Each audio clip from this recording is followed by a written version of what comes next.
Seu Vella de Lleida. Benvinguts a Lleida, els que veniu de fora de la ciutat, a la comarca de la Ribagorça o de molts altres llocs, en aquest acte de commemoració dels 700 anys de la institució reial del Comtat de Ribagorça. El Comtat de Ribagorça, en termes històrics, ja veurem que té més història. Aquest és un acte organitzat per nosaltres, per els serveis territorials del Departament de Cultura de la Generalitat a Lleida, perquè vam considerar que era important que d'una forma formal, valgui la redundància, d'una forma institucional, d'una forma també acadèmica, se celebrés aquesta commemoració d'aquests 700 anys del Comtat, o de la nova instal·lació de la institució reial del Comtat, com ens explicaran els professors després, i que això fos justament aquí. De fet, algun dels convidats em va preguntar però per què ho feu, això?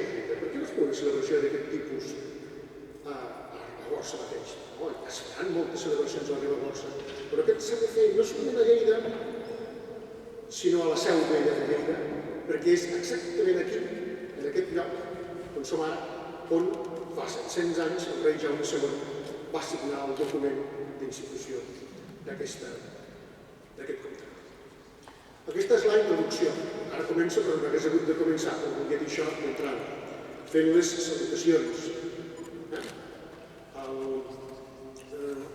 El delegat del Govern de la Generalitat de Catalunya a Lleida, el senyor Bernat Soler, el senyor Jaume Rullan, regidor de Cultura, que arribarà en una estona, la senyora Estefania Rufat, vicepresidenta segona de la Diputació de Lleida i de l'IAI, els conferenciants, que presentaré tot seguit en el seu moment.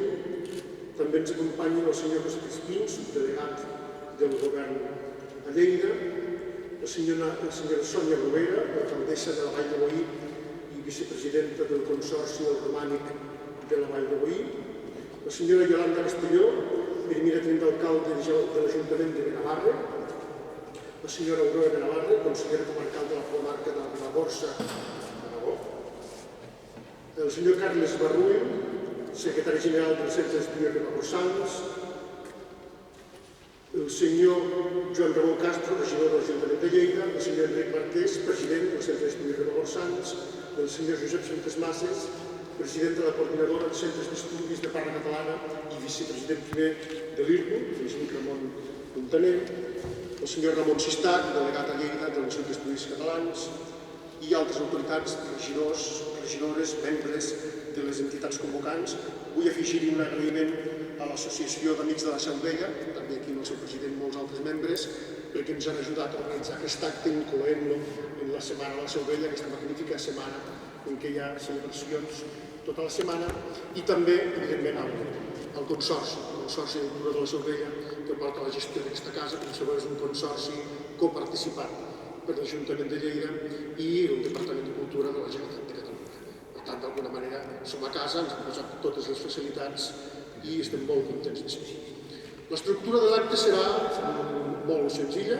Hi haurà unes intervencions musicals a càrrec del senyor Antoni Madueño i el conjunt Incantari, que presentaré també després en el seu moment, i abans unes conferències que també presentaré en el seu moment els conferenciants a càrrec dels doctors Joan Josep Busqueta i Riu i Guillermo Tomàs Faci, molt bons coneixedors de les institucions de la Ribagorça i de la història del Comtat de la Ribagorça.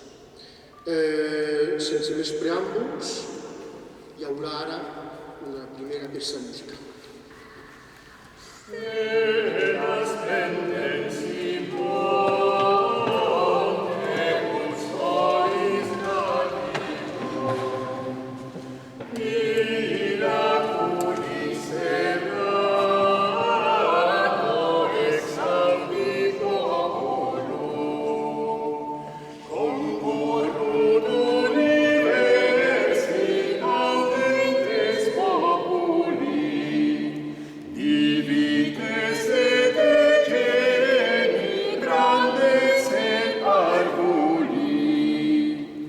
Ipsum incredibilis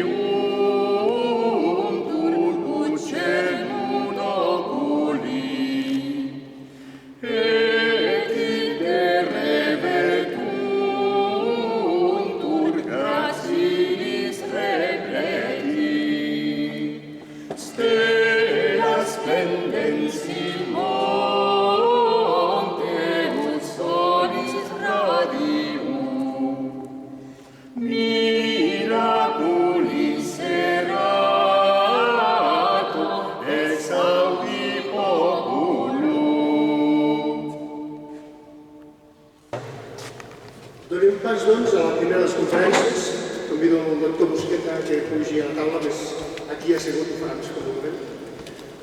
El doctor Josep Busqueta i Riu és doctor en Història i especialista en les institucions medievals catòliques, a les quals ha destinat una gran quantitat de treballs i recerques.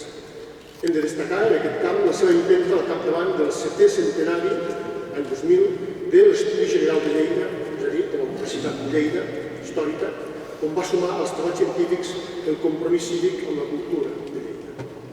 En aquest sentit hem de dir que ha estat president de l'Ateneu Popular de Ponent, director, com altres, de gran companyonia, de l'Institut d'Estudis Ilerdencs i responsable i col·laborador de moltes iniciatives acadèmiques i culturals. Actualment combina el seu treball docent amb el càrrec de vicerector d'activitats culturals de la Universitat de Lleida. Doctor Busqueta.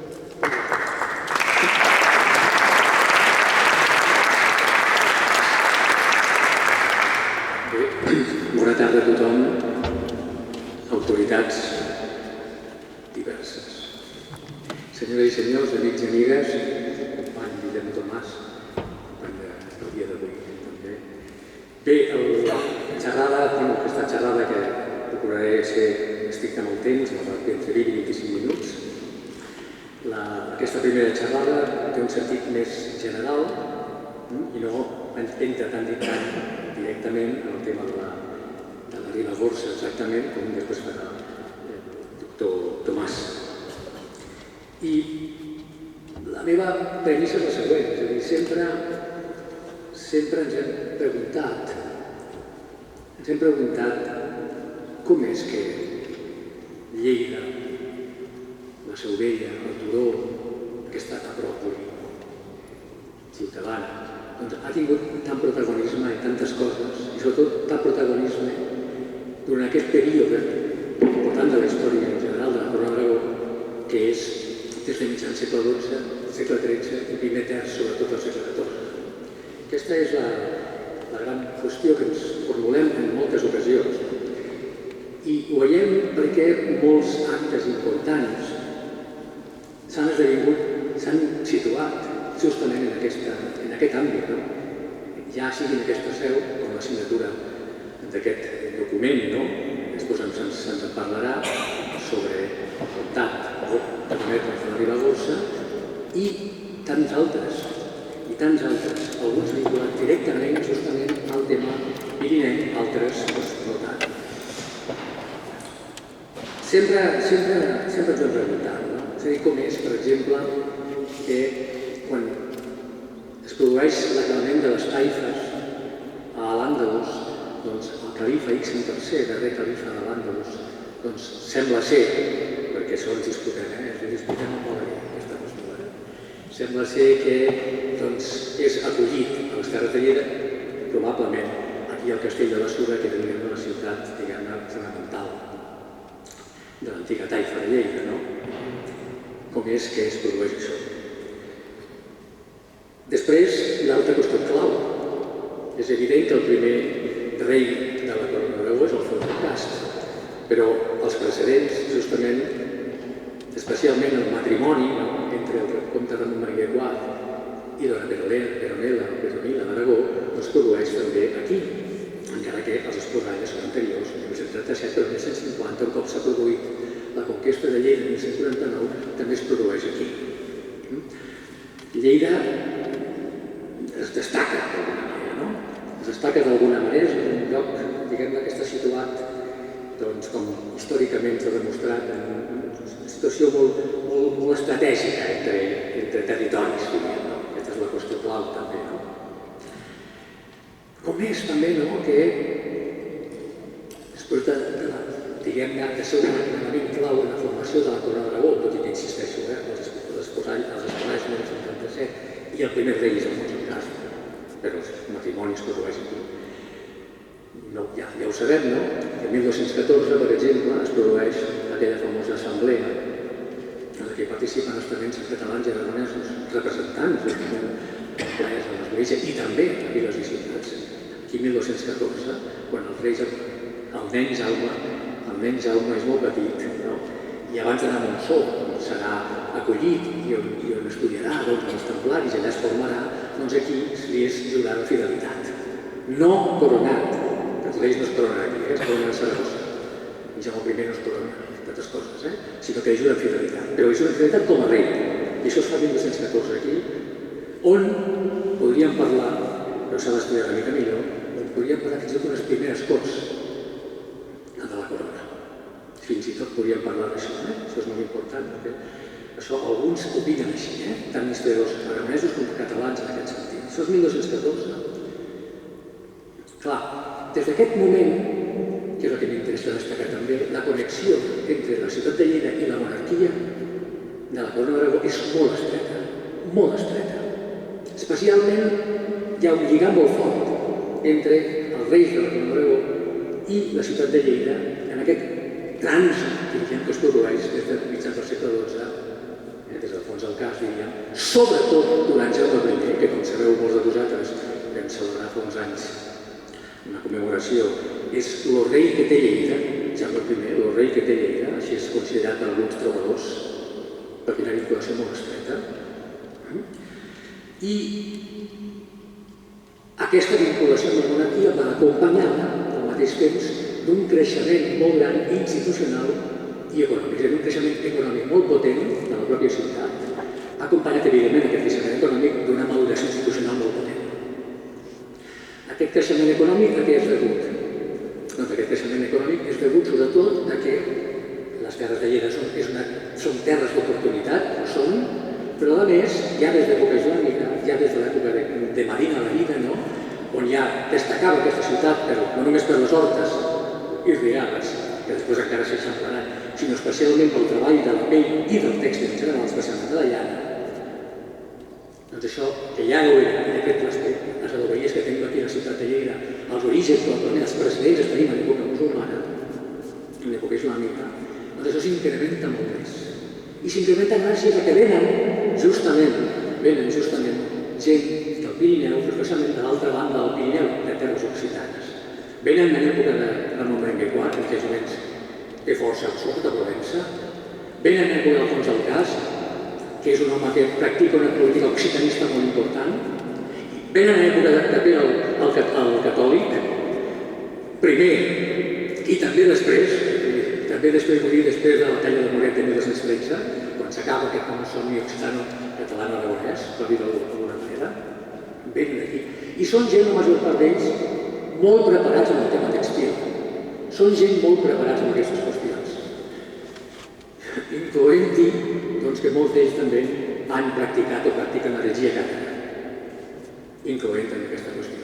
Que després, a mitjans del segle XIII, hi ha un document que està a la paeria, que diu que neteja, diríem, els noms d'aquesta gent que han practicat l'heretgia càtara. Bé, però són aquests els que impulsen econòmicament, són gent, no és que portin aquí un factor, enviïn aquí un factor perquè treballi, no, venen ells mateixos, s'instal·len aquí justament aprofitant el què? Aprofitant aquesta bona situació, aquesta connexió entre el Pirineu i l'Ebre, i el Pirineu vol dir, evidentment, també, la Ribagorça, les terres ribagorçanes, les terres d'Urgell, totes aquestes terres que a través de les noveles, sobretot la novel·la ribagorçana, la novel·la pallaresa, la novel·la ribagorçana, però fins i tot més enllà, connecten el Pirineu i més enllà del Pirineu i el defineixen territorialment, i de fet el bisbat de Lleida té aquesta definició territorial. El bisbat de Lleida, evidentment, la seva formació, la seva reformulació és a partir del bisbat de Roda, que ja ho sabeu molt bé, això, no? El bisbat de Roda és una creació de mitjans del segle X, encara que algunes fonts vulguin destacar que de Lleida va marxar, en realitat és una fundació de mitjans del segle X, 1957, i a partir d'aquí, després d'un seguit de problemes importants, però a partir de la conquesta de Lleida es produeix aquesta vinculació, aquest trasllat del bisbat de Roda amb els seus ardiaconats, és a dir, per tant, l'estructura territorial i administrativa que tenia, Terrantona, Benasc, Ribagorça, els ardiaconats el que s'afegirà una llei que incorporarà part de la Llitera, és a dir, també d'aquests antics territoris vinculats a la Ribagorça. Fixeu-vos perquè tot és un territori, hi ha una part que no entra en el cap de Lleida, que és l'Isla d'Urgell, una part, la Ribagorça diria que no entra, sinó que formaria part de l'Isla d'Urgell, però hi ha una part important que és aquesta que defineix perfectament doncs aquesta vinculació espiritual per un cantó, econòmica per l'altre, i que tot això, especialment l'econòmica, el que farà serà madurar institucionalment. Gràcies a què? Gràcies a una oligarquia molt potent. És a dir, aquí no podem parlar de coses en abstracte. No es parla d'una oligarquia urbana. És a dir, d'una sèrie de gent que els orígens de la qual són aquests cognoms, la major part occitans, Peitaví, Tolosa, Carcassona, tots aquests són els primers cognoms del consolat, del primer govern premunicipal, diríem, de la ciutat de Lleida, que és de 1597, que és la mateixa data que també es vota un govern premunicipal a Perpinyà, les mateixes dates. Aquests governs molt importants, una certa autogestió de moviments. I els principals responsables són aquesta gent que venen d'aquí dalt i que consoliden tota aquesta línia absolutament important, fundaven aquest tema econòmic, que és el món de la llana, sobretot. Per què? Doncs perquè hi ha pastures, perquè hi ha terres de pastures i perquè hi ha aigua. Per tant, serà un element primordial aquest. Un element primordial que després explicarà segurament també que ve la vinculació amb el rei, que no és només aquella finalitat de dir és que a Lleida em van jurar fidelitat als estaments catalans i catalans, sinó que a Lleida trobo recursos econòmics que no trobo en altres llocs. Perquè bona part dels recursos econòmics que utilitza per les conquestes posteriors, especialment, després de la deriva que suposa la batalla de Moret, que suposa el canvi d'estratègia conqueridora, el canvi d'estratègia territorial, cap al sud i cap a la Mediterrània, doncs la part econòmica és molt important aquí a les terres de Lleida, que no és només la ciutat, és més general, diguem el bisbat, que incorpora terres d'Aragó, de Catalunya. Aquest és un tema, clar, llavors, això és el que hi va haver. Fixa't tu, que és clar, fixeu-vos en una cosa, hi ha un document, un que va estudiar el professor Arturo Perucho, de paleografia, hi ha un document molt important, perquè allò la importància de Lleida prèvia de tot plegat. Hi ha un document que ens parla de Lleida, quan parla de Ramon Berenguer IV, li diu, Ramon Berenguer IV, Rex Ilerdencio, rei dels lleidatans. Vol dir, una característica molt concreta. Després això desapareix perquè la història política, l'estratègia política, va per altres línies. Però Rex Ilerdencio, perquè ja tenia una certa tradició. Clar, i això és el que aquesta vinculació. I ostres, per què els grans documents, com per exemple, els grans documents com pot ser, no només el rei d'avall, sinó durant el segle XIII, els pareatges andorrans assignen aquí a Lleida, al castell del rei també. És a dir, el document que és fundacional, diríem, de la Constitució andorrana, que durarà fins a la Constitució nova de final del segle XX, pràcticament, i encara continua, bona part, tot això. El Vigo d'Urgell com a senyor, el que ja no és el comte de Foix, que és comte de Castellbò, sinó que és el president de la República Francesa, l'altre cosenyor. Però aquest cosenyoria continua. Com és que signa aquí aquest document que en realitat és un document que no és un pacte feudal, és un pacte entre dos senyors que reparteixen tributs i reparteixen drets feudals. És un pacte molt acabat en relació a molts d'altres pactes d'aquest estil que ja existien en aquella època, però no és un pacte feudal, però sí, això sí, sota, diguem-ne, la protecció, la garantia, la vella del rei, era en aquest cas Pere el Gran, el fill de Jaume I, en aquest cas, perquè la sobirania és del rei. El que passa és que la deriva ha portat una portat de la sobirania és del rei. Clar, des del Tractat de Corbeil de 1958, en què el rei Jaume I ha de pactar amb el rei de França Lluís IX, doncs la no agressió, és a dir, la no incorporació de la corona en territoris passat al Pirineu, salvant Rosselló, part de la Sarnyà, que això fins al final, a mitjans del segle XVII, serà Principat de Catalunya, però la no agressió que té, i també el propi rei de França, tampoc baix intentant, doncs digués contra que és el que deu de Carlemany, doncs d'aquest moment, el comtat d'Urgell, tot això queda en mans, per tant, són comtats, evidentment, comtat d'Urgell, però hi ha una potestas superior, que és el rei, en aquest cas. Els pareatges s'assignen aquí, resulta que després, ara estem parlant de Pirineu, resulta que poc temps després ja n'hi acordaràs amb el segon, que és el Jaume II que ens ocupa avui, o Jaume el Just, perquè va ser just, probablement, quan va determinar les fronteres entre, diríem, el Principat de Catalunya i l'Aragó estaven en el Cinca, perquè els alemanys ho reclamaven, doncs aquests territoris anteriorment, i els catalans evidentment s'hi negaven perquè Jaume I havia determinat que la frontera fos. Perdó, Jaume II la situen al Clamor del Macelles, Jaume I era del Cinca i Jaume II al Clamor del Macelles. Però en Jaume II, òbviament, ja a partir de Jaume II, la frontera és el Clamor del Macelles. Doncs aquest Jaume II el que fa és signar també aquí dalt, 1313, el privilegi de la querimònia de la Vall d'Aran.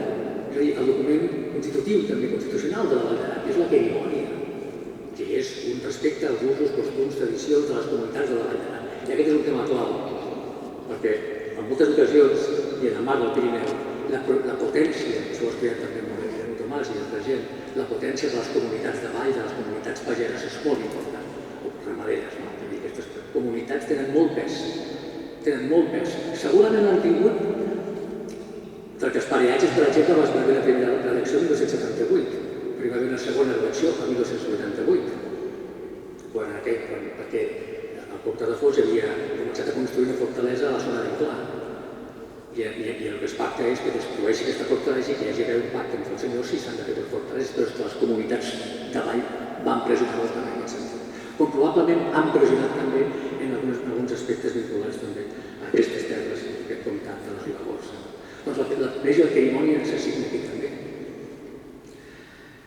el 1313. Després vindrà el 22, la signatura d'aquest document ribagorçà.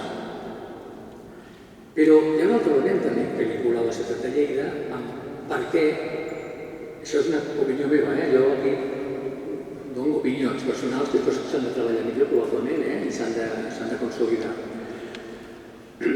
Però Jaume II què fa? Què és el que passa a la segona Lleida? Sobretot, fundar l'Estudi General. Fundar l'Estudi General de Lleida.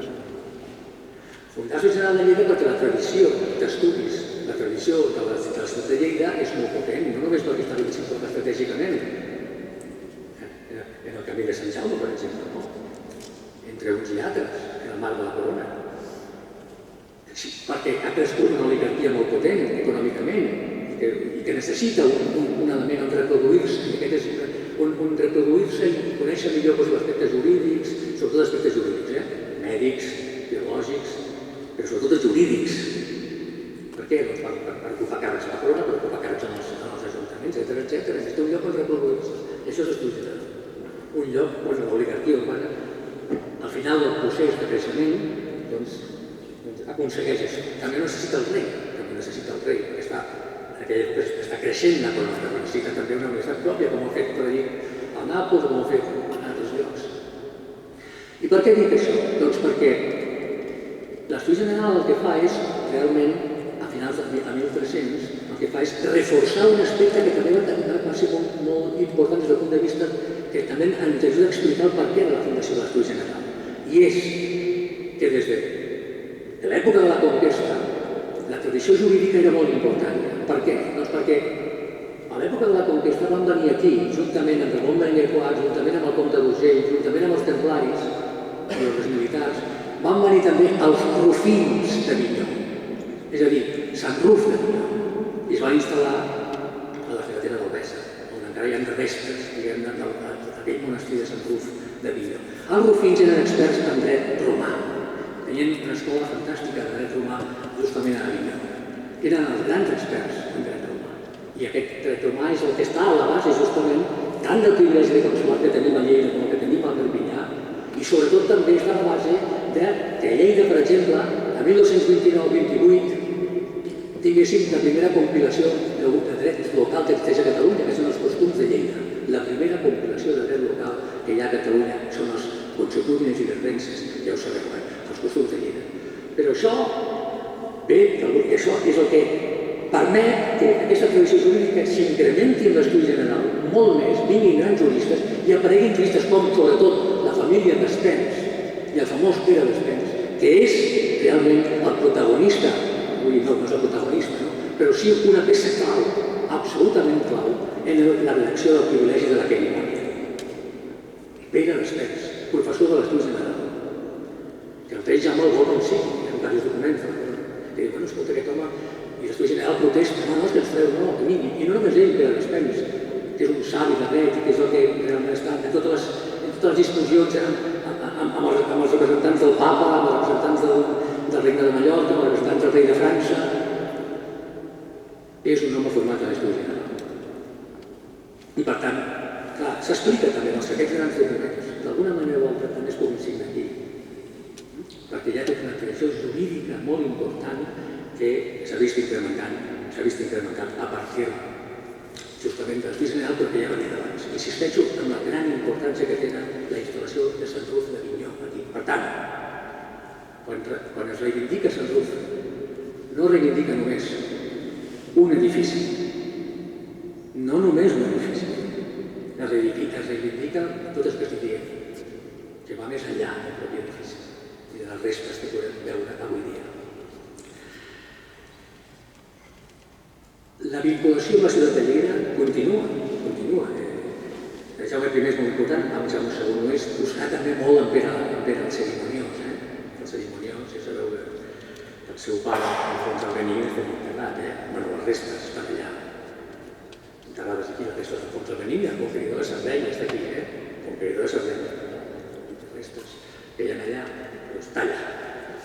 Doncs Pere el Cerimoniós també té una gran relació. Però, i continuarà en molts aspectes, en temes pirinencs, però en temes pirinencs potser sí, perquè té molt a veure, per exemple, amb connexions amb el món occità, amb que a Lleida es produeixi des del punt de vista cultural, es produeixin uns primers jocs florals en la línia dels jocs que tenien a la zona de Toulouse, a la Tolosa de Llenguadoc, i que es feien aquí per primer cop, abans de fer de Barcelona, aquí també, amb el món occità, molt fort, ho ha estat sempre, Que posa encara més, quan tu, ja vaig acabant, quan d'aquest paper de Lleida en relació al Pirineu, avançat al segle XIV, a finals del XIV, són moments també molt difícils, a finals del XIV, ja sabeu que es produeixen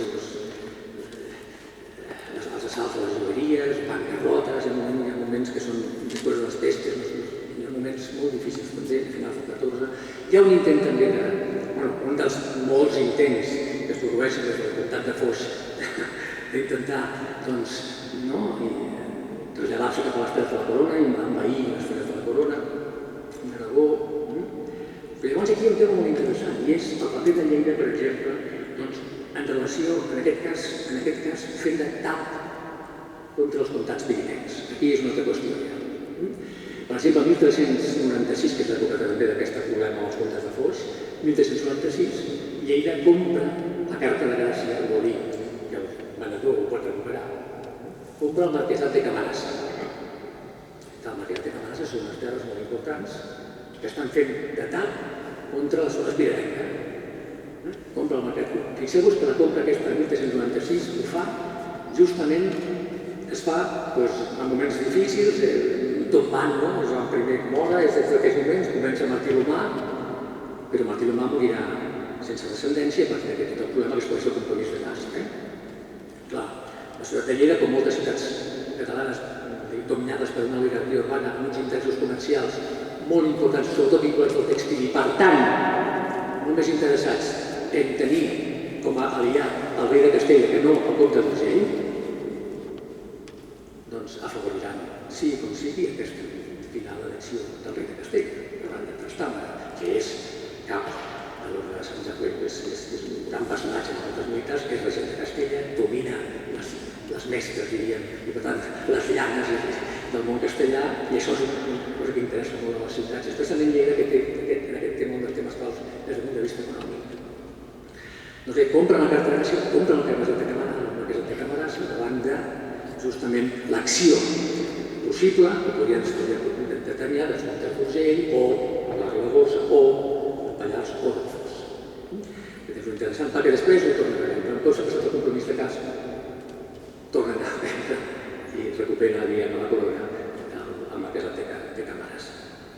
Bé, són alguns aspectes que he volgut destacar en aquest temps que m'heu donat.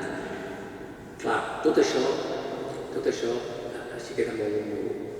Però bueno, jo suposo que més o menys sí que he volgut explicar el que calia, que volia explicar, però tot això s'ha de posar en un marc general, és evident, un marc general que és un marc, diríem, europeu, és un marc europeu, és a dir, estem parlant d'una època en què es consoliden les monarquies, diríem, feudals, però amb un caràcter cada vegada més sòlid.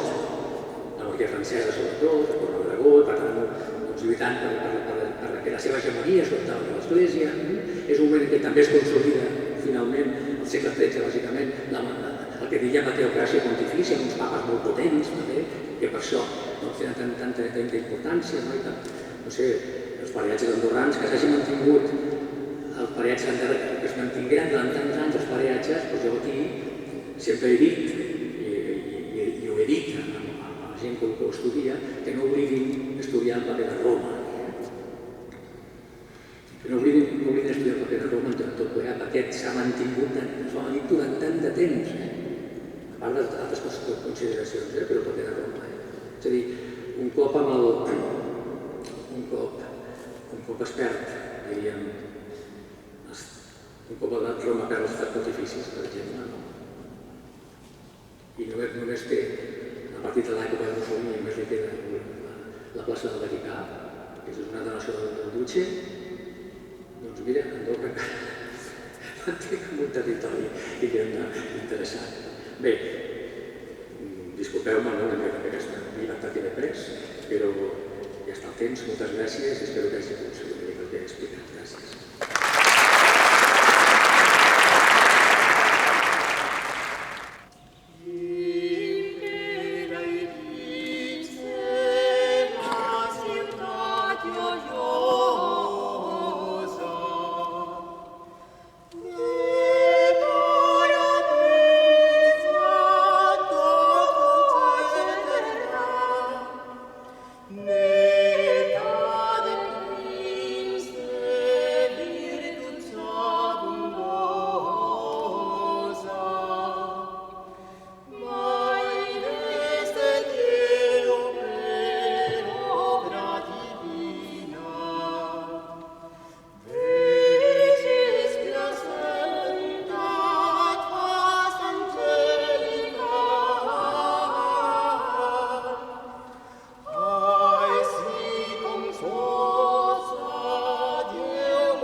La segona conferència d'avui, que és a càrrec, el títol és, un títol ben significatiu jo crec, la invenció d'un vell comtat.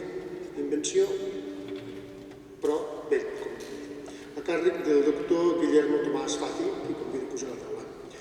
Guillermo Tomàs és doctor en Història per la Universitat de Saragossa, compta amb una llarga trajectòria en la recerca, especialment sobre l'època medieval a la Ribagorça, tema principal de la seva tesi, i d'algunes publicacions en llibres, obres col·lectives, articles científics i altres col·laboracions.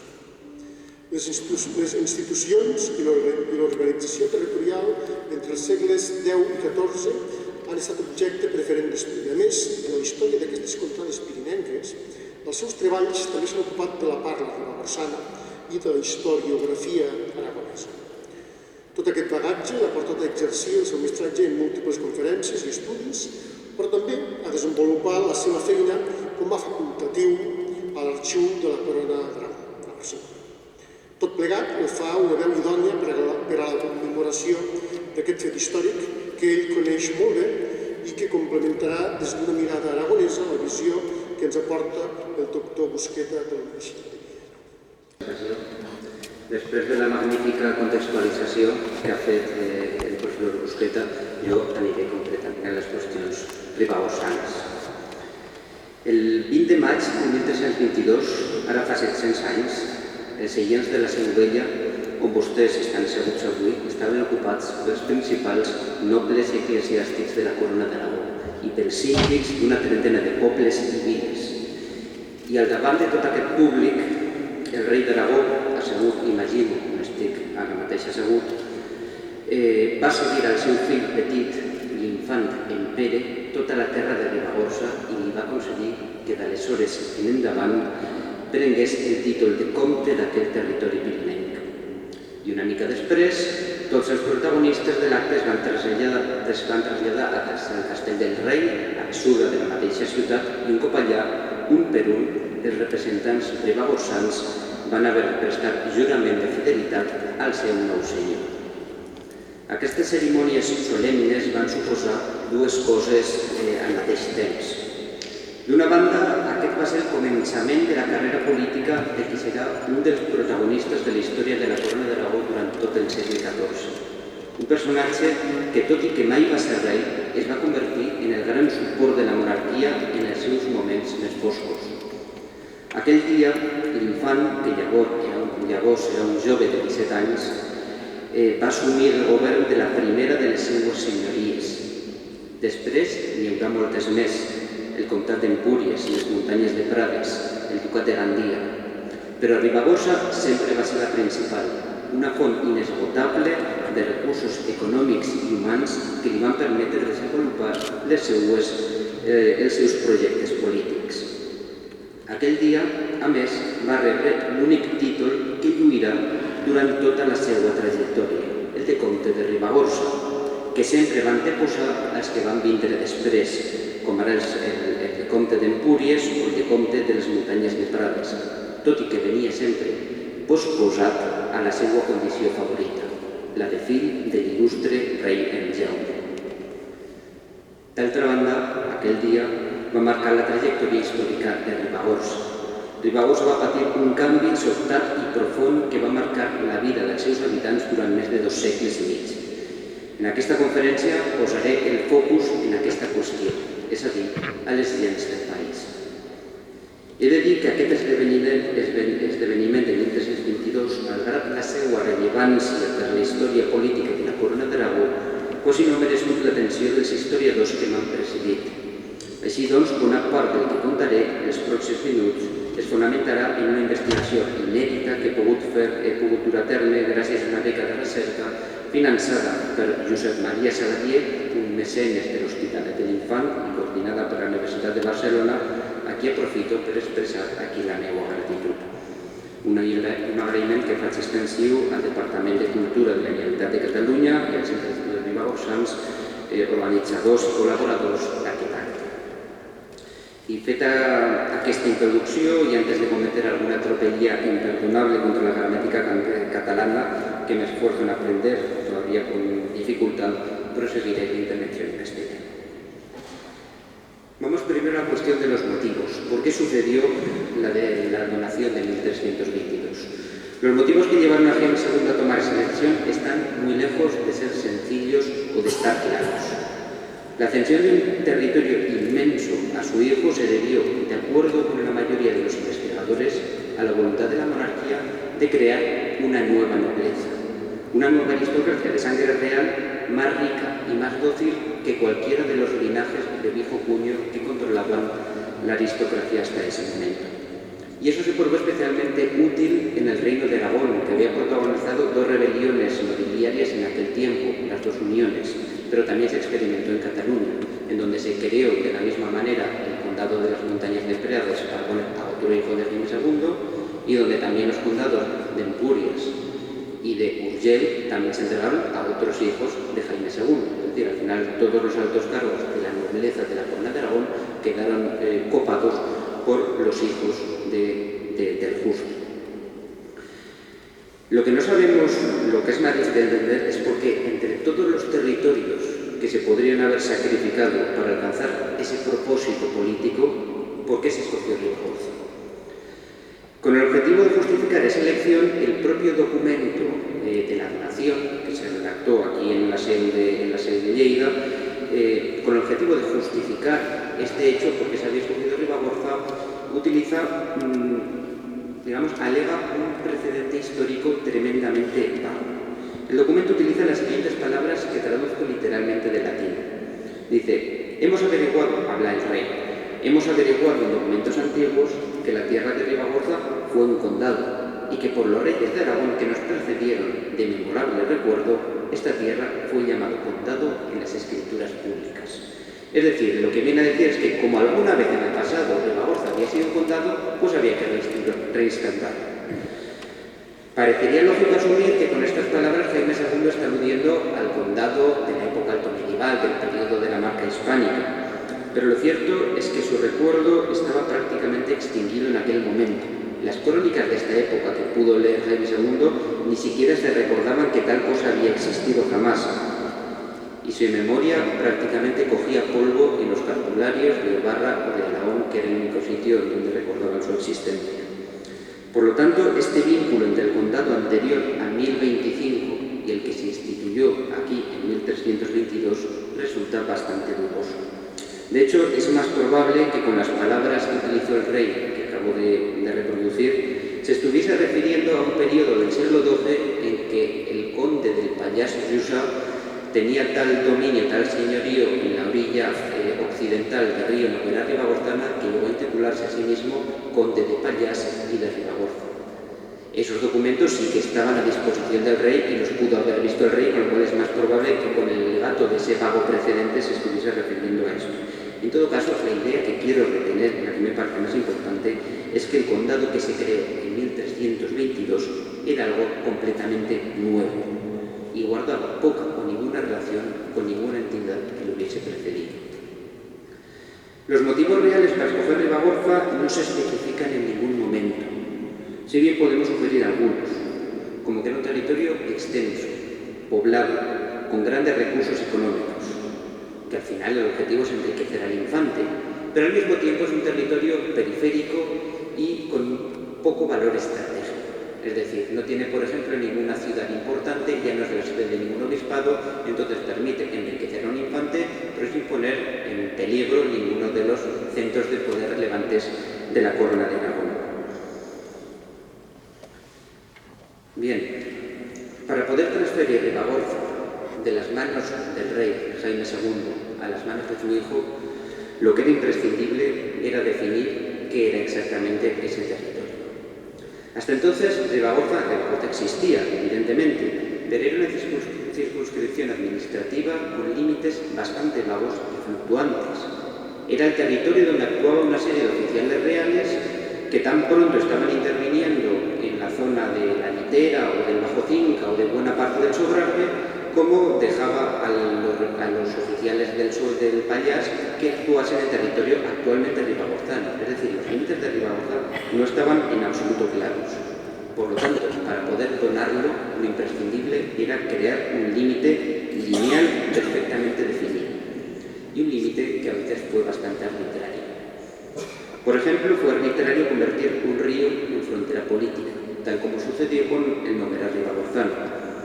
Eso implicó, entre otras cosas, incorporar a Ribagorza y, por lo tanto, al Reino de Aragón, algunos pueblos que hasta entonces se consideraban pallareses, como puede ser las villas de Arena Montañana, o urgelesas, como puede ser la zona de Estopiñán del Castillo. Por lo tanto, esta donación, entre otras cosas, fue determinante para asentar el límite de la frontera entre Aragón y Cataluña que conocemos hoy en día, que, aunque en 1300 más o menos se había definido, seguía teniendo bastantes plegos. Y si miramos hacia la frontera sur del condado de Ribagorza, el límite es todavía más arbitrario, porque se decidió dejar fuera las villas de Monzón, San Esteban de Litera y Tamarite, a partir de que ejercían una clara capitalidad sobre el territorio ribagorzano, pero las tres se dejaron fuera y ya se quedaron para siempre fuera de Ribagorza. Y hay que decir que hasta 1326 el infante Pedro siguió luchando por conseguir incorporar Monzón, lo cual seguramente hubiese trasladado hacia el sur el centro de gravedad del condado que finalmente quedó asentado en la villa de Benabarre, que fue la capital del condado hasta su desaparición. Bien, por lo que se refiere a las gentes del país, ribagorzanas y ribagorzanos, cabe preguntarse qué es lo que pensaron de lo que sucedió aquí aquel 20 de mayo. Tenemos bastantes indicios de que las noticias que les llegaban de Lleida se recibieron con mucha inquietud. La población ribagorzana fue informada de lo que iba a suceder cuando todas las decisiones estaban tomadas y no restaba más que un acto solemne para ratificarlas. El 28 de abril de 1322, es decir, cuando quedaban 3 semanas para la donación, se enviaron misivas a los nobles, a los principales eclesiásticos y a los condados de Ribagorza para comunicarles la concesión y para exigirles que aquel día se presentasen en la ciudad de Lleida para asistir y para jurarle fidelidad a su futuro señor. Sabemos que el principal de esos concejos, la principal localidad de Navarre, se negó a enviar a sus representantes y por lo tanto se negó a jurar fidelidad al nuevo conde, lo que dio lugar a una segunda carta de Jaime II en gravísimos términos que se expidió el 18 de mayo cuando solamente quedaban 2 días.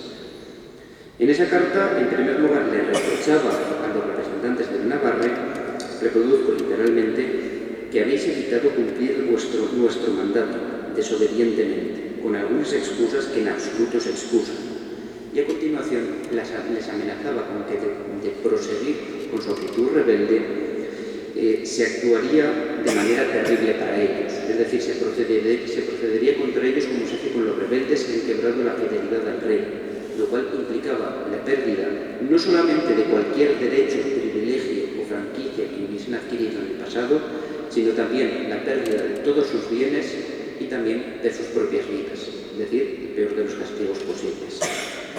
De Navarre, lógicamente, claudicó, y 2 días después sus representantes estaban sentados donde están ahora ustedes y después juraron fidelidad al conde como correspondía.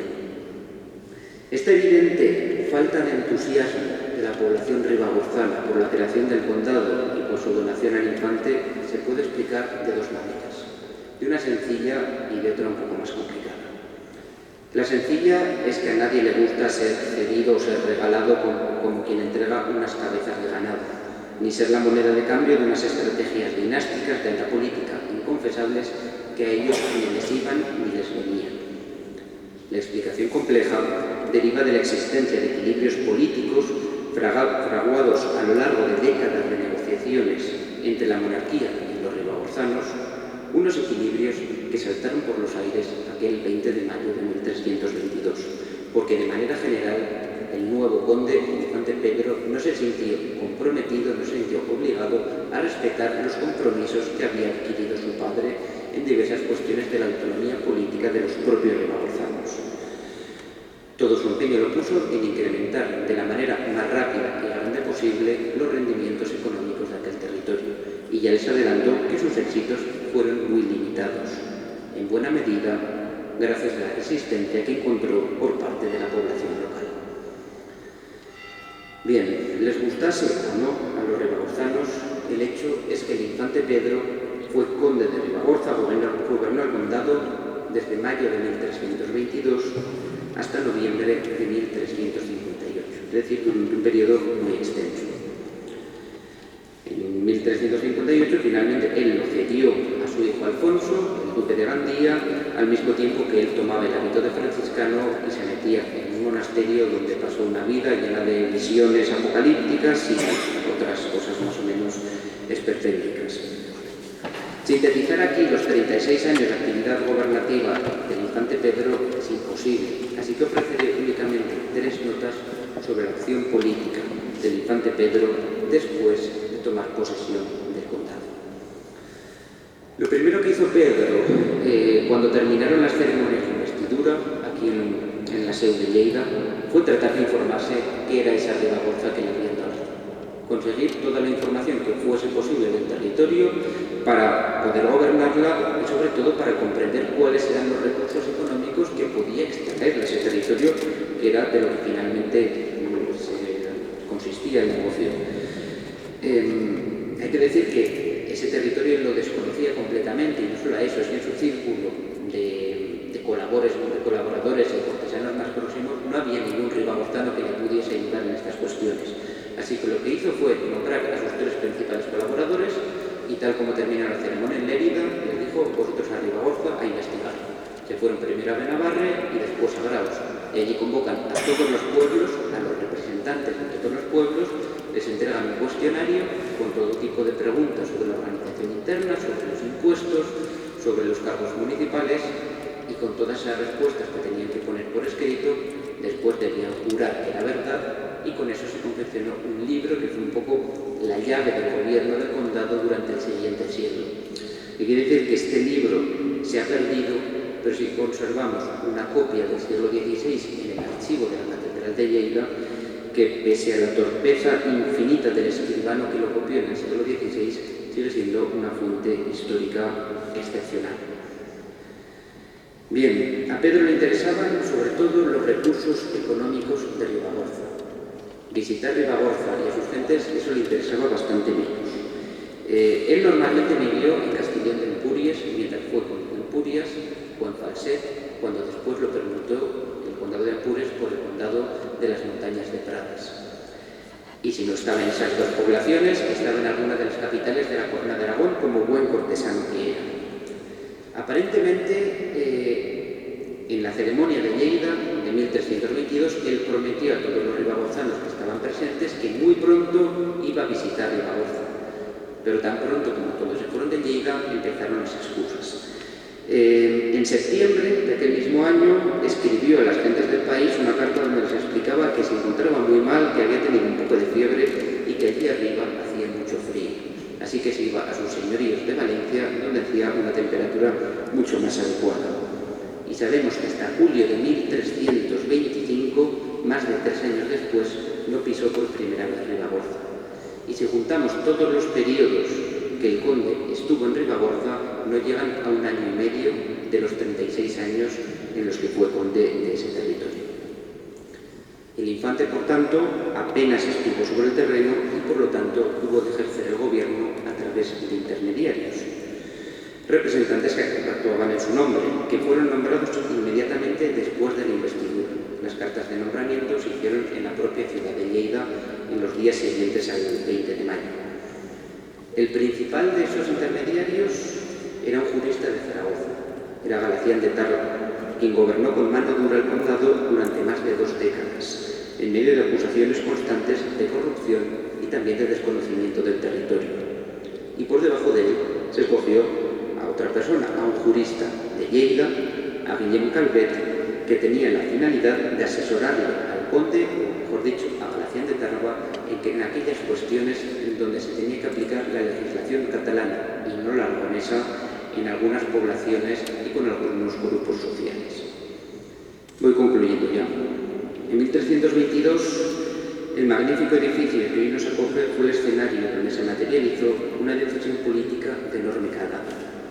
La restauración de un viejo condado que en realidad nunca había existido de aquella manera, pero que era necesaria para elevar al infante Pedro en prestigio, autoridad y riqueza, tal como requerían los proyectos políticos de la monarquía. Los numerosos ribagorzanos que asistieron a aquel acto fueron convidados de piedra en aquella ceremonia.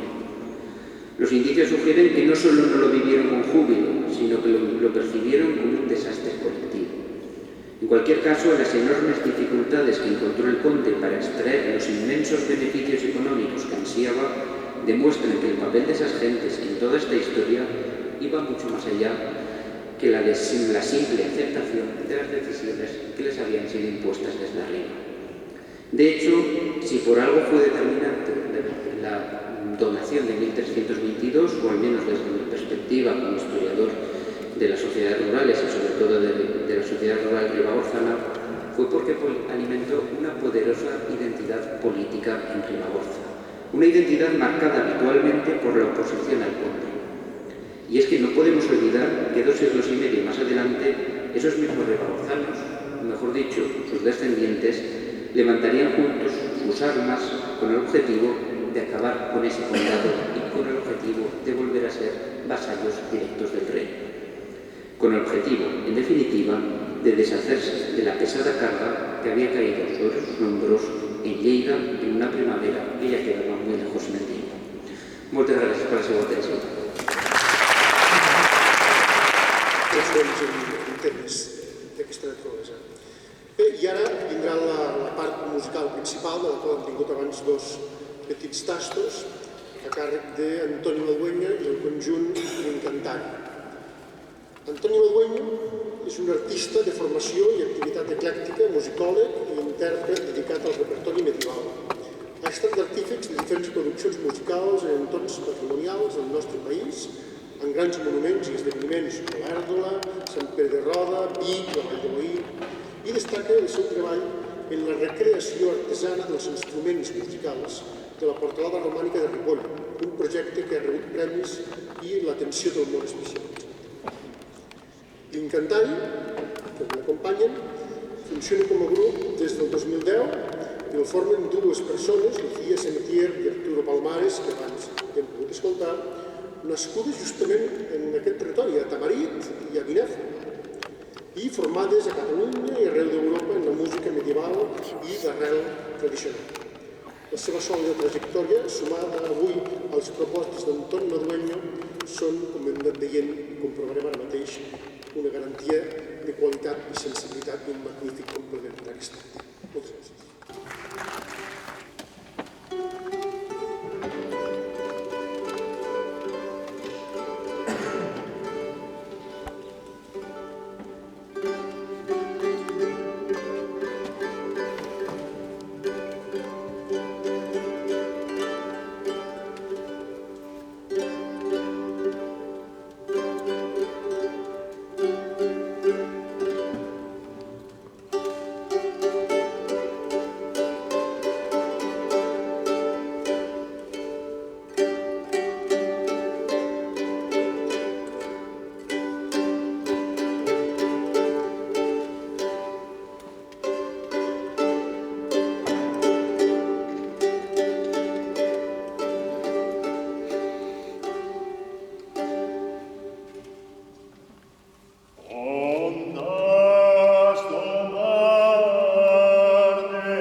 per tant, institucional. Per tant, crido que pugin aquí dalt per dirigir-nos unes paraules en aquesta qualitat institucional el senyor Bernat Soler, delegat del Govern de la Generalitat de Lleida, la senyora Estefania Rufat, vicepresidenta de la Diputació de Lleida, i el senyor Jaume Borian, regidor de l'Ajuntament de Lleida. Gràcies.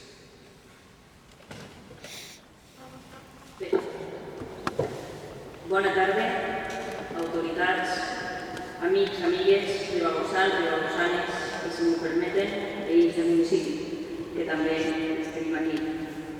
Moltíssimes gràcies per convidar la Diputació de Lleida, a la que represento, en aquest acte per commemorar que enguany fa 700 anys que Jaume II va instituir el Comtat de Ribagorça, tot recordant els vincles que encara existien avui dia entre la nostra capital, les comarques de Ponent i la Franja d'Aragó, amb les terres de la Ribagorça.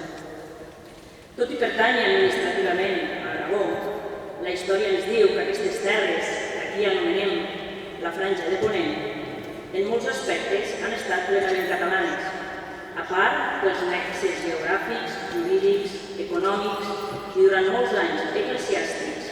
Encara ara, una prova d'aquest lligam és la presència de la llengua catalana, que es parla arreu d'aquesta zona, en graus variables de dialectalització, i malauradament, com passa a la resta de territoris, en clar procés de recessió.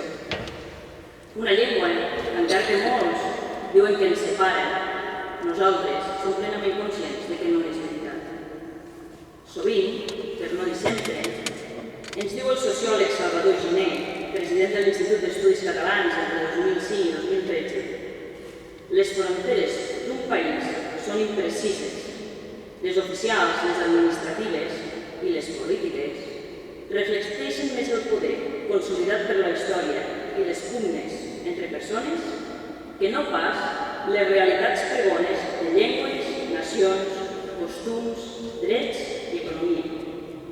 Per això és important la celebració d'aquest acte, d'aquest 7è centenari de la creació del Comtat de Ribagorça, per recordar els moments de creació i consolidació del Principat de Catalunya i perquè no només la Ribagorça, sinó tota la Franja de Ponent són un cas entre diversos que formen part de la nostra personalitat com a poble. I és obligació de les institucions com la que represento, ajuntaments, Generalitat, és la nostra obligació tenir ben present el passat. Ja és una frase molt dita. El passat ens ensenya d'on venim, ens ensenya qui som, però el passat també ens ensenya el camí per no ser allò que no volem ser, per mirar el futur endavant. Per això, moltes felicitats a l'organització, a la Generalitat de Catalunya, al Departament de Cultura de les Terres de Lleida per l'organització d'aquest acte. Moltíssimes gràcies als dos conferenciants per les grans conferències que ens heu fet. S'han quedat curtes, he de dir. I també moltes felicitats al grup musical que ens ha acompanyat avui, una sensibilitat exquisita. Enhorabona a tots per aquest gran acte. Gràcies.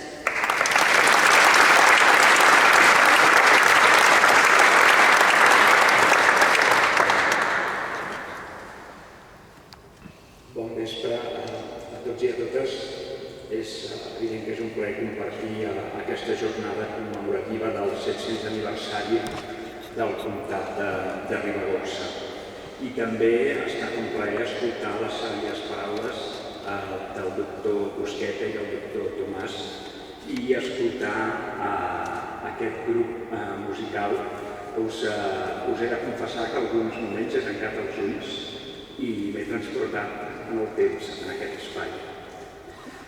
La ubicació geogràfica del Comtat de Ribagorça ha estat, de ben segur, una de les seves grans vicissituds històriques, perquè aquesta inserció entre dos territoris poderosos i un camí de trànsit entre el nord i el sud, evidentment era una posició complicada.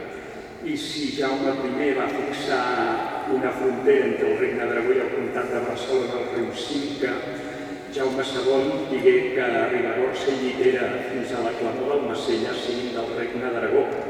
Una decisió després, diguem-ne que parcialment revocada, quan l'acord de Barcelona fixa els límits de Salses al Cinca de nou. Però amb un pragmatisme lloable, Jaume II dictar que la Ribagorça restaria sotmesa als usatges de Barcelona, però que hauria d'assistir a les Corts d'Aragó. I, com molt bé ha explicat el doctor Tomàs, els destins d'aquest territori estaven ben bé a mercè de les estratègies polítiques i dinàstiques. Recordem també d'altres episodis, com la Guerra de Successió, que també marcaren aquest territori, com a lloc de disputa permanent, essent el comtat partidari de Carles III, mentre la resta d'Aragó ja restada sota Felip V. I la reordenació territorial borbònica en corregiments fixar que bona part d'aquest comtat ja fos aragonès, i de fet la posterior divisió provincial de Javier de Burgos ho confirmà el 1833. Per la part catalana, també aquesta divisió provincial borbònica i posteriorment la reordenació que va fer el propi govern català en comarques i vegueries fixaria els límits administratius que coneixem ara. Però bé, els territoris no sempre, per no dir gairebé mai, el fan les fronteres. Jo crec que ho ha explicat molt bé la vicepresidenta de la Diputació, perquè els territoris el fan les persones i les seves relacions. I la forma, per exemple, en què ha perdurat el bisbat de Lleida fins a finals del segle XX és una mostra d'aquesta dificultat quan pretenem seccionar territoris. Territoris, a més, que tenen sistemes de relacions gens simples. Doncs si les persones i les relacions construeixen els territoris, el 1381, en aquest territori de la Ribagorça, s'hi comptaven 1.771 focs, i un terç d'aquests eren, deien, de persones velles i dones vídues, les quals foren molt pobres i miserables, segons censà el batlle general Felip Boí. De fet, es fa difícil precisar què corresponia, quanta població corresponia exactament en aquests focs, però amb una mirada optimista podríem parlar potser de vora 8.000 ànimes. En l'actualitat parlaríem d'un territori amb una densitat de població extraordinàriament baixa, que podríem, en funció de les àrees, situar entre els 5 i els 10 habitants per quilòmetre quadrat, i amb una població que ara deu estar al voltant dels 15.000 habitants. Vol dir que en 600 anys només hauríem doblat la població d'aquest territori.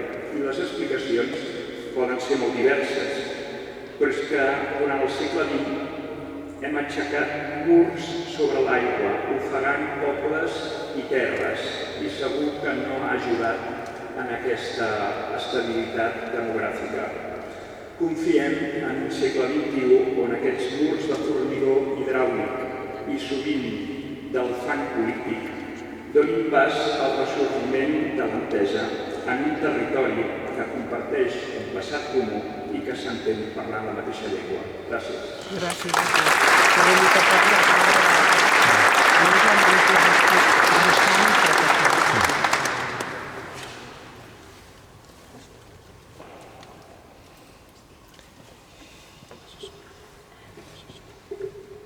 Molt bon vespre a tothom. Les autoritats saludades. La veritat és que és d'una màxima dificultat cloure un acte on penso que s'ha dit gairebé tot i, per tant, permeteu-me fer un enfocament més social i mirant cap a futur a partir d'aquesta confluència del passat i del present. Hi ha actes que tenen certa màgia i avui jo penso que en aquesta confluència del passat i del present també l'hem trobat.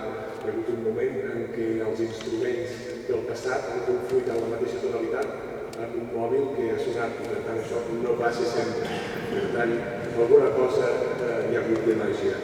En primer lloc, permeteu-me en nom del Govern de la Generalitat felicitar, en aquest cas, felicitar-nos com a Govern de la Generalitat, en especial al Departament de Cultura, a través del seu director dels serveis territorials, l'Albert Turull, per a la programació d'aquest acte, inclòs en la programació anual dels serveis territorials.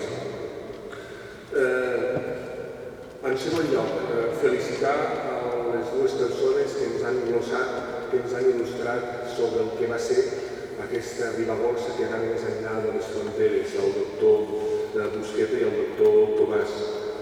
Tenim la gran sort de poder arribar als nostres dies podent explicar allò que van viure els nostres avantpassats.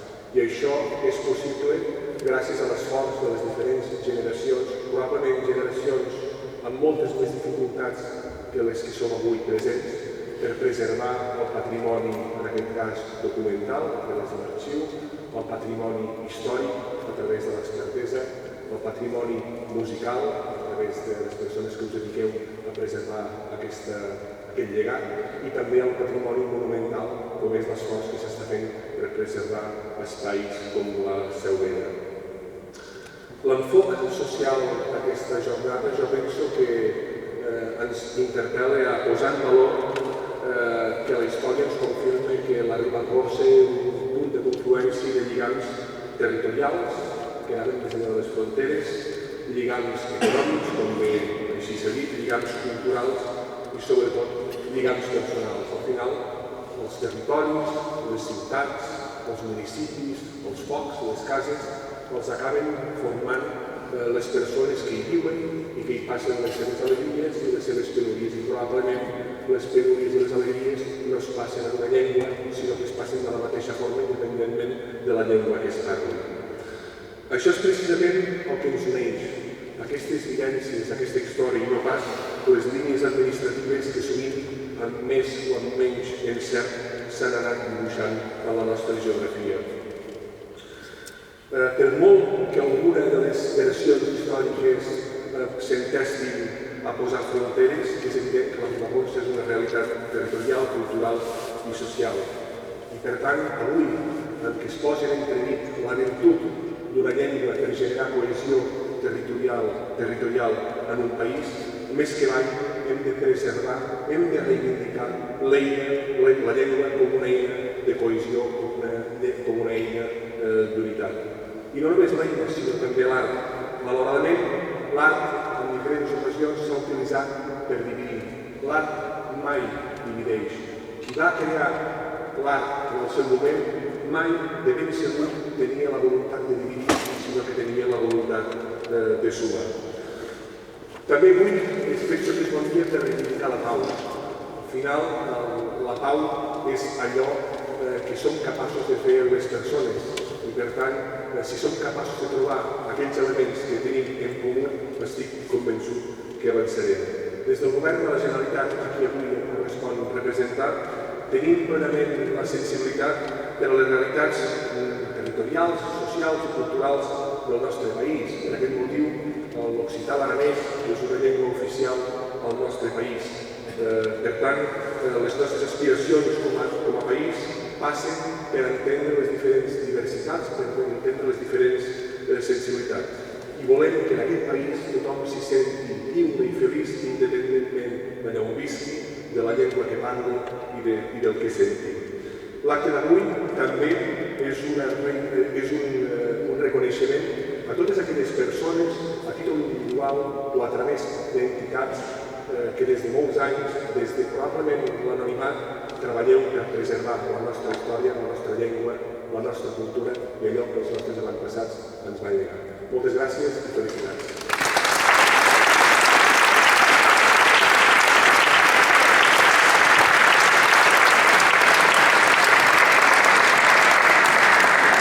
Sense res més, moltes gràcies per la vostra assistència i moltes gràcies a totes les persones que han col·laborat en la realització.